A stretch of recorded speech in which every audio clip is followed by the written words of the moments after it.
Donc bonjour à tous, bienvenue euh, sur ma chaîne Philippe est dans le pré. Donc le salon de l'agriculture, hein, je le commente un peu. Vous verrez les discours, vous avez déjà vu sans doute que ça soit des gens comme Nicolas Chaban ou autres, hein, ou Dominique Chargé, le président de la coopération agricole, qui est invité et qui dit qu'on est victime de la politique de ces 20 dernières années, de la régression de la politique, en gros, du verdissement et des interdictions qu'on aurait eues en France. Alors, il faudrait qu'il révise sa copie parce que au Danemark, il y a eu une augmentation de la production biologique. Hein. Il y a plein de pays en Europe où il y a eu plus de bio, donc plus de verdissement d'une manière globale. Hein. Je dis pas que c'est la solution à tout. La solution à tout, je vous en parlerai un jour, il n'y a même pas besoin du bio. Il y a bien mieux que ça à faire. On est capable, avant, on n'avait pas d'agriculture biologique et on était capable de travailler sereinement, dignement, mais à condition d'être rémunéré. Le mot biologique n'est pas une fin en soi, il y a quelque chose d'encore beaucoup plus simple que ça. Hein. Et donc, oui, Dominique Chargé, le président de la coopération agricole, qui est bien sûr entièrement responsable de la situation actuelle avec la FNSEA, fait croire que ça viendrait de l'administratif, des normes et tout ça. Alors, pour information, le Mercosur, on est en contact avec des gens au Paraguay, par exemple. Au Paraguay, ils ont de la viande bovine qui va être aussi bonne que la nôtre, si ce n'est supérieure, d'accord? Sans OGM, sans tout ce que vous voulez. Hein, et ils sont pareils capables de le faire au Brésil, s'il faut le faire, ou en Argentine. Donc ça, c'est un faux débat. Ça consiste à détourner le problème de fond, qui est les 4,50 € de marge nette qui nous restent sur 100 € TTC. Et bien sûr que le président de la coopération agricole, il n'a jamais parlé à aucun moment de la rémunération des paysans. Le fond du problème, c'est la rémunération des paysans. Mais bien sûr que au salon de l'agriculture, ils vont pas en parler parce qu'ils partent avec une partie de la valise. Donc, il est évident qu'ils vont pas en parler. Et à ce sujet, vous vous poserez une question sur les modèles d'exploitation aujourd'hui. Dans la grande culture ou dans l'élevage au sens large, production laitière, production vache allaitante, etc., et j'englobe la production céréalière, y compris la production viticole et arboricole, les financements, les avances de trésorerie, court terme, ou des avances sur les aides PAC, c'est fait par le réseau bancaire, les avances sur la PAC, voire par les coopératives, parce que j'ai plein de dossiers où c'est la coopérative qui a avancé la PAC, vous m'entendez bien? Et après, il y a ce qu'on appelle des OCC, des ouvertures de crédit faites par le réseau coopératif. Ou ça peut être aussi des gros groupes privés, mais c'est principalement le réseau coopératif. Donc ça veut dire qu'on vit à crédit. On a un an de retard, voire plus d'un an de retard. D'accord? Et dans les financements des projets agricoles, hein, alors je pense au hors-sol de manière globale, poulet, lapin, cochon, poule pondeuse, qui participe au financement, qui aide à faire à passer les projets? La coopération agricole avec un partenariat avec la BPI, la Banque publique d'investissement. Alors on peut retrouver le groupe Avril, on peut retrouver Agrial, on peut retrouver Terrena ou d'autres. Donc ils ont de l'argent, ils lèvent des fonds pour financer des installations, mais ils ne trouvent pas d'argent pour rémunérer nos produits. Posez-vous la question. Simplement, c'est qu'ils mettent en place des politiques avec le gouvernement, avec la Banque publique d'investissement, avec le réseau bancaire, avec les fonds qu'il arrive à lever eux, parce que eux, contrairement à ce qu'ils disent, ils accusent la grande distribution, qui certes ne joue pas le jeu du tout, hein, qui est catastrophique, la politique de la grande distribution en France, mais eux, qu'est-ce qu'ils font? Il arrive à lever des fonds pour maintenir les petits soldats en place pour avoir la matière première. Et l'enjeu de demain, il faut bien le comprendre, c'est que tous les acteurs économiques qui sont autour de nous, eux, ils veulent rester en place. Et ils veulent qu'il reste autour de 100 000 paysans, d'accord? Hein, qui seront connectés à InVivo, qui seront connectés à leur réseau Internet à eux.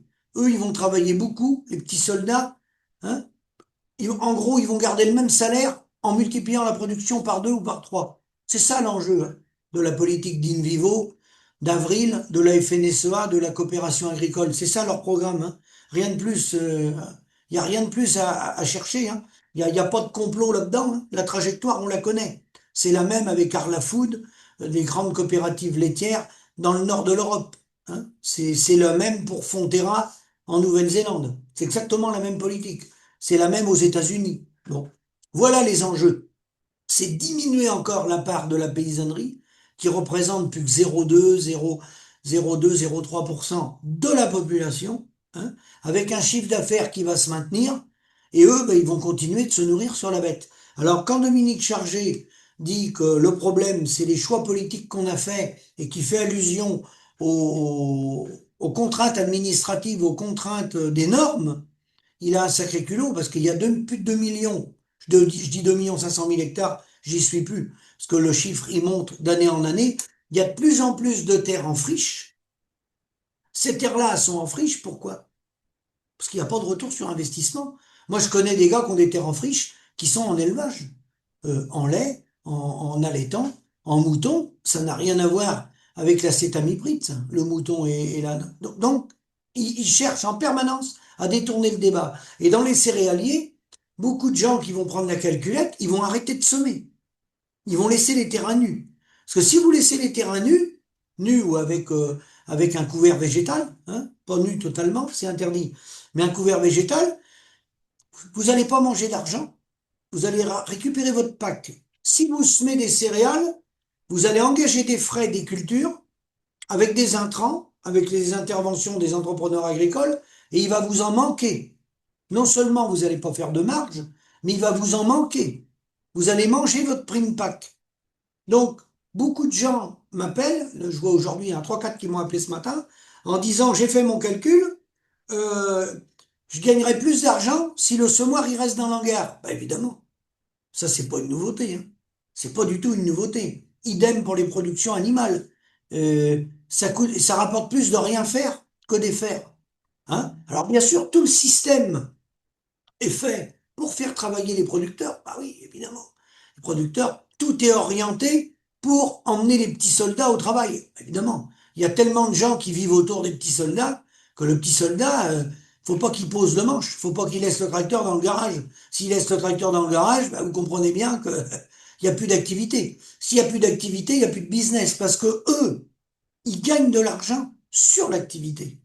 Quand ils gagnent pas d'argent, je sais pas si vous avez remarqué, mais quand vous diminuez votre activité ou quand vous arrêtez votre activité, là je vais m'adresser à ceux qui ont quitté leur GEC, qui sont plus agriculteurs, ou je vais m'adresser aux gens qui sont à la retraite. Vous n'avez pas remarqué que quand vous étiez à la retraite, ils viennent plus vous voir?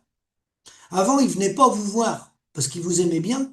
Ils venaient pas vous voir pour prendre un café. Ils venaient vous voir parce qu'en rentrant dans la cour de la ferme, ils regardaient votre portefeuille.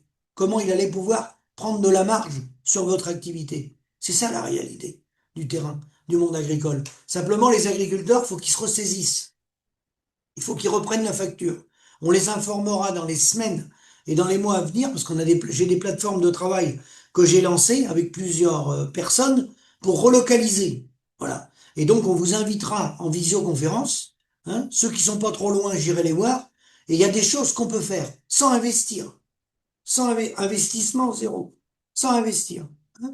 Et en même temps, faire d'une pierre deux coups, faire ce qu'on appelle l'optimisation fiscale, pour pas se faire assassiner par les cotisations sociales de la mutualité sociale agricole. Ça, c'est relativement facile à mettre en place. Il suffit de mettre les bonnes personnes pour s'en occuper. Il y a des gens spécialisés dans le domaine. Voilà. Donc ceux qui veulent des infos, vous m'envoyez un mail sur philippe.grégoire22@gmail.com. Mais pour conclure sur le salon, comme d'habitude, vous voyez, tous ceux que Arnaud Rousseau ou Madame Lambert appellent nos partenaires, vous en avez vu qui étaient dans la misère, vous, dans nos partenaires? Quand il y a une baisse d'activité, ils se restructurent, d'accord? Ils se restructurent, comme vous les voyez faire, ils reconcentrent les outils. Mais vous avez vu des salariés dans nos partenaires, hein, au sens large. Prenez tous les partenaires qui travaillent autour du monde agricole, hein, du tertiaire, en passant par les marchands d'engrais, de phyto, tous ceux, tous ceux qui commercent, l'élevage, tout, les labos, tout, c'est très large. Hein.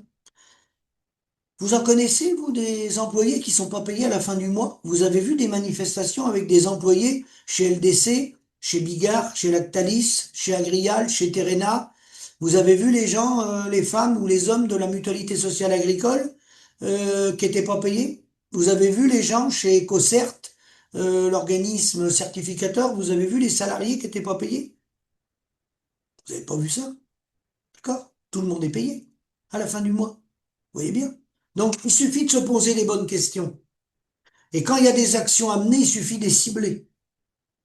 C'est pas la peine d'aller voir le préfet. C'est pas le préfet qui va résoudre ce problème-là. Je vous l'ai dit et redit, vous prenez le temps d'analyser et vous allez comprendre que la majeure du partie du problème, il est chez nous, dans la profession, dans la filière. Il est chez nous. Hein. Alors, en d'autres temps, certains appelaient ça la collaboration avec l'ennemi. On va pas appeler ça la collaboration avec l'ennemi, parce que ça n'a pas de sens. C'est pas la collaboration avec l'ennemi, c'est les conflits d'intérêts. C'est la cogestion. Voilà. Il n'y a pas d'interface entre les représentants des agriculteurs et les outils agro-industriels et les outils agroalimentaires. La personne qui est censée porter la voix des agriculteurs pour les défendre, pour qu'il ait un revenu digne de ce nom, dans toutes les filières, en passant par le lapin, du cochon, jusqu'à tout ce que vous voulez, les filières animales, arboriculture, maraîchage et autres, le représentant, il est en même temps représentant de l'agro-industrie. Et il est partie prenante de la gestion du foncier à travers les SAFER, à travers le réseau bancaire, à travers le régime social de la mutualité sociale agricole. Donc il y a conflit d'intérêts. Il y a conflit d'intérêts. Voilà.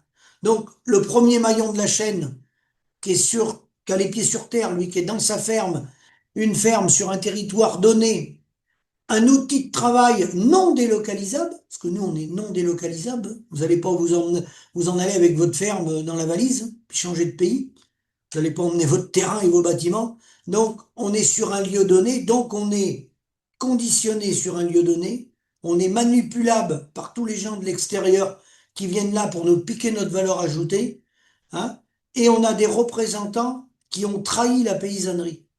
Voilà. Donc le problème, il est là. C'est la chaîne de valeur. On est dans des filières. Une filière, c'est une addition de valeur ajoutée. Tout le monde fait sa petite facture, tout le monde prend sa marge, et c'est normal. C'est normal que les gens gagnent de l'argent. Ça, moi, je suis pour. Quelqu'un qui travaille et qui apporte un résultat, il faut qu'il soit rémunéré. C'est indispensable. Simplement, le paysan, lui, il faut qu'il soit rémunéré aussi. Et vous avez dû remarquer que dans toute cette chaîne de valeur, le paysan, c'est le parent pauvre du modèle. Voilà. Et tous les politiques, hein, ceux qu'attendent le sauveur, ils vont attendre un sacré moment, hein, parce que le politique, homme ou femme, ils ont tous été en cogestion avec les structures agroalimentaires, agro-industrielles, qu'est le syndicat. Si on fait un résumé, c'est le syndicat. Mais ils n'ont pas tapé sur les grands groupes privés non plus, hein, les politiques, rassurez-vous. Hein. Ils vont faire diversion, mais ils vont jamais aller au cœur du réacteur. Et le cœur du réacteur, c'est la rémunération. Tout le reste, c'est du vent. Hein. Parce qu'à partir du moment où vous aurez de la rémunération, si vous avez un problème de secrétariat, d'administratif, ben vous allez mettre de la main-d'œuvre. Voilà. Il y a des gens hein, pour faire le secrétariat. Si vous avez un problème dans les travaux des cultures au printemps parce que vous manquez de main-d'œuvre, ben vous faites appel à un entrepreneur agricole ou vous déléguez à une CUMA qui va faire votre travail. Si vous n'êtes pas bon en mécanique, ben, vous déléguez. Il y a des mécanos hein, pour réparer. Si vous n'êtes pas bon sur la partie élevage, ben, il y en a qui font suivre leurs élevages par un vétérinaire. Hein. Il y en a qui ont un contrat avec un vétérinaire à l'année, comme d'autres ont des contrats à l'année avec les inséminateurs. Voilà, on délègue. Tout chef d'entreprise délègue. Dans toutes les entreprises des PME, moi je connais des gens des PME qui ont 340 salariés, hein, c'est des patrons que je connais très bien, bah, ils délèguent. Hein. C'est pas eux qui font tout, ça n'existe pas. Ils ont des pôles avec des responsables et les gens ils sont payés. À la fin du mois, ils ont un salaire. D'accord? Et ils font pas 80 heures semaine. Je peux tout de suite vous le dire. Voilà. Mais par contre, ils travaillent avec des marges.